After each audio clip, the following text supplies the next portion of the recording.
Allons jeter un œil à l'enquête du Michigan. J'ai trouvé cela intéressant et j'adore la façon dont c'est présenté. Eh bien, ce n'est pas vraiment une présentation. J'allais dire que Zero Hedge présente cela, mais je dois leur donner du crédit. Ils ne le présentent pas vraiment de manière biaisée. Cela vous montre simplement à quel point les États-Unis sont devenus tribaux et partisans. Je veux dire, c'est vraiment triste. C'est vrai que vous êtes soit d'un côté, soit de l'autre. Et si vous êtes d'un côté, vous devez aimer tout ce que cette équipe fait et vous devez détester tout ce que fait l'autre équipe. Et regardez, ce n'est pas seulement les démocrates, les républicains tombent aussi dans le même piège, exactement le même piège. Je veux dire, je le vois constamment sur mon fil Twitter ou je le vois même sur ma chaîne YouTube chaque fois que je parle, chaque fois que je mentionne même le mot Donald Trump, je reçois 2 fois plus de pouces vers le bas que d'habitude sur une vidéo. Pourquoi? Parce qu'un groupe de personnes pense que j'adore Donald Trump et que je ne le critique pas assez. Et puis l'autre groupe de personnes pense que je déteste Donald Trump et que j'ai le syndrome de dérangement Trump parce que je n'aime pas chaque petite chose qu'il fait.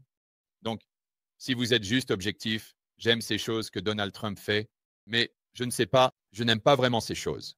Je vais en parler, c'est inacceptable. Vous ne pouvez pas avoir ce point de vue. Ça doit être noir ou blanc. Vous devez soit tout aimer, soit tout détester. Et c'est exactement la même chose avec Alden. C'est juste, regardez, ce n'est pas une approche saine de la politique de la part de la société dans son ensemble. Et malheureusement, c'est là où nous en sommes en ce moment aux États-Unis. Mais entrons dans le vif du sujet. Michigan. L'enquête auprès des consommateurs de l'Université du Michigan est plutôt pessimiste, pour le dire gentiment.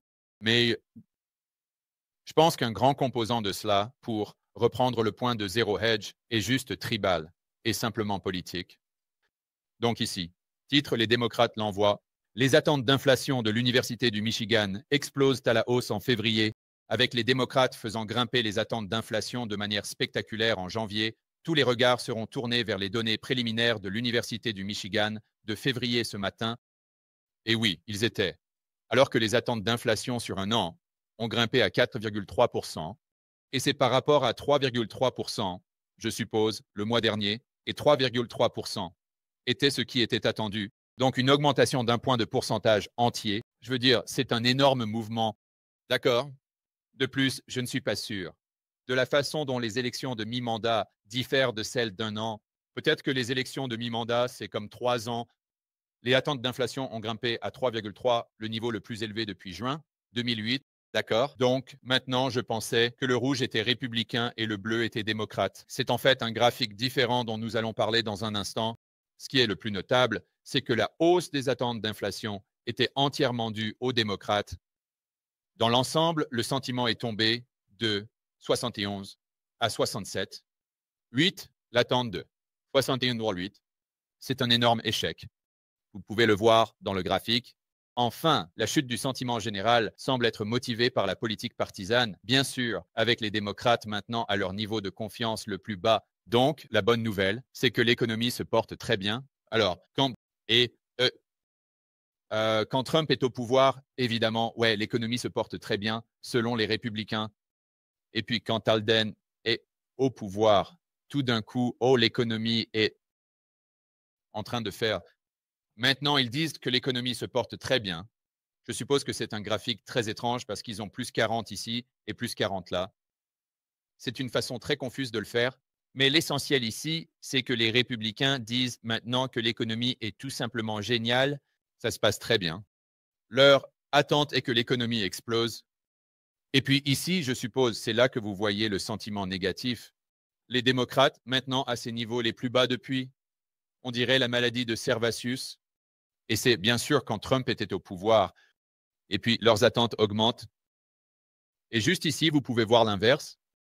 Donc, les républicains, leurs attentes pour l'économie augmentent considérablement, tandis que celles des démocrates diminuent. Et je pense que le principal élément de ce pessimisme est l'attente concernant l'inflation. Maintenant, je suppose qu'on pourrait en parler parce que ces tarifs, s'ils sont mis en œuvre, vont-ils entraîner une forte augmentation des prix pour les consommateurs? Eh bien, ça dépend de quel prix à la consommation. Comme les trucs chez Walmart, Home Depot, Target, ouais, ça va augmenter. Mais cela ne veut pas dire que les prix dans l'ensemble. Donc, si vous revenez à 2018, les gens regardent ça et disent, oh, regardez, ces tarifs n'ont rien fait. Ils ont tous été payés par la Chine. Eh bien, peut-être, mais peut-être pas, parce que le dollar augmentait. Donc, cela va essentiellement compenser les tarifs, parce que les producteurs n'ont pas à baisser leur, ou ils peuvent baisser leur prix, et en termes de leur monnaie, ils reçoivent toujours exactement le même montant d'unité monétaire. N'est-ce pas? Parce que disons simplement que c'est 1 pour 1. Vous voulez $1, et puis disons que le dollar s'apprécie. D'accord. Eh bien, maintenant, ils peuvent y aller et baisser leur prix en dollars pour obtenir exactement le même montant de dollars ou exactement le même montant de leur monnaie locale une fois qu'ils effectuent ce transfert, n'est-ce pas? Parce que supposons que le prix de leur produit ou le coût de leur produit était d'1 $. Eh bien, si le dollar s'apprécie, maintenant ils peuvent y aller et facturer 75 cents pour ce produit afin de compenser un tarif de 25%. Et si le dollar s'apprécie suffisamment, alors ils obtiennent le même montant d'unités monétaires en yuan ou les dollars dans lesquels leur produit est évalué. Vous voyez, donc le taux de change est une chose qui a vraiment caché ce qui aurait probablement été un peu plus d'inflation des prix à la consommation pendant les tarifs de 2018. Mais le principal à retenir là, c'est à moins que vous ne mettiez des tarifs de 100% sur tout, si vous appliquez ces tarifs sélectifs, ils ne vont qu'augmenter les prix de certaines choses. Mais le problème, là, c'est qu'en termes de bilan net, cela pourrait ne pas entraîner une augmentation de l'IPC parce qu'il y a plus de choses dans ce panier de prix. Et si les revenus n'augmentent pas au même niveau, alors vous entrez dans ce scénario dont nous parlons tout le temps sur cette chaîne. C'est comme si vous voliez Pierre pour payer Paul. Le prix des choses dont vous avez besoin chez Walmart augmente. Donc, cela nécessite une plus grande partie de votre salaire. Et donc, vous avez moins de votre salaire à dépenser au cinéma. Donc, le prix des films baisse, tout le reste étant égal. Le prix des choses chez Walmart augmente.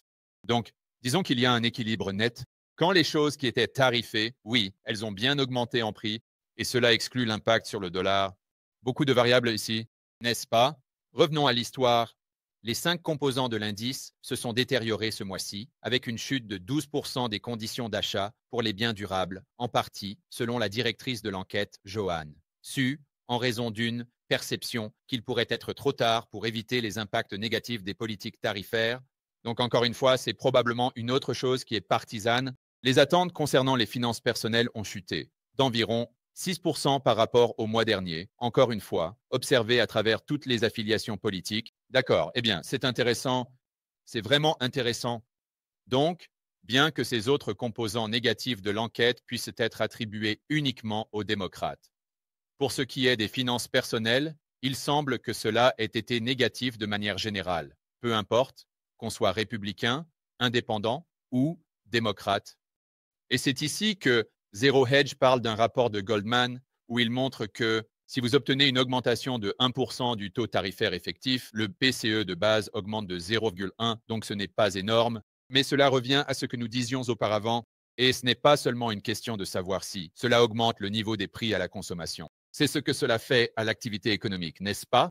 Parce que même si vous n'avez pas d'impact sur l'IPC, si cela réduit l'activité économique, parce que vous prenez à Pierre pour donner à Paul, donc, vous ne pouvez pas vraiment dire que c'est sans coût, n'est-ce pas? Ou que le peuple chinois absorbe complètement le coût, ou que les producteurs à l'autre bout le fassent, des pays étrangers. Donc, la principale conclusion ici est que le sentiment des consommateurs est en baisse, mais une partie de cela, pas tout, est le résultat de cette absurdité partisane où il est tout simplement impossible pour beaucoup d'Américains de penser en dehors des termes du noir et blanc et de l'équipe à laquelle ils appartiennent. Et je pense qu'une grande partie de cela a à voir avec les médias traditionnels, qui, espérons-le, sont en train d'être secoués. Pas mal à cause de l'USAID qui obtient les Knicks et tout leur financement qui disparaît. Ça va être intéressant de voir ce que ces grands groupes médiatiques vont faire maintenant. Comme Politico, ils vont faire faillite. Je veux dire, ils vont probablement devoir commencer à licencier beaucoup d'employés. Et ensuite, comment gèrent-ils ça, n'est-ce pas? Cette année 2025, qui sait ce qui va se passer? Je veux dire, il se passe des choses folles. Ça va probablement être extrêmement volatile. Je ne sais pas si ce sera mieux ou pire, mais il n'y aura jamais de moment ennuyeux. Je peux vous en assurer? D'accord, les gars, je veux encourager tout le monde à jeter un œil à ma nouvelle chaîne. J'ai presque oublié de le proposer. Donc, nous avons créé une toute nouvelle chaîne. Ce sont des interviews de capitalistes rebelles Nous faisons la première interview lundi et je vais essayer de faire 3 interviews par semaine sur la macroéconomie, l'argent et la liberté.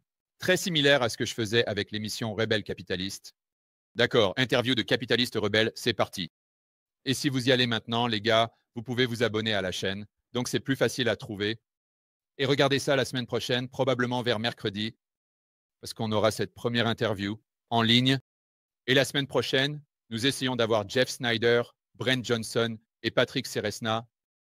La semaine suivante, nous avons Greg Manorino prévu. Ça va être une conversation amusante, probablement. Lin Zhang et Gérald Salint. Donc, ça va être plus de ce que je faisais.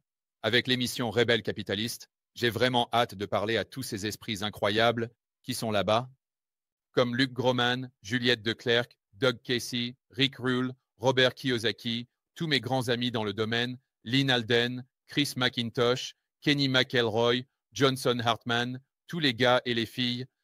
Donc, vous allez vraiment vouloir vous abonner à cette chaîne et attendre la première vidéo qui sortira ensuite.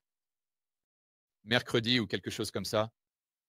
Salut les gars, je voudrais inviter personnellement chacun d'entre vous à assister au Rebelle Capitaliste live de cette année. C'est la conférence incroyable que j'organise chaque année. Cela vous aide à construire un portefeuille à toute épreuve.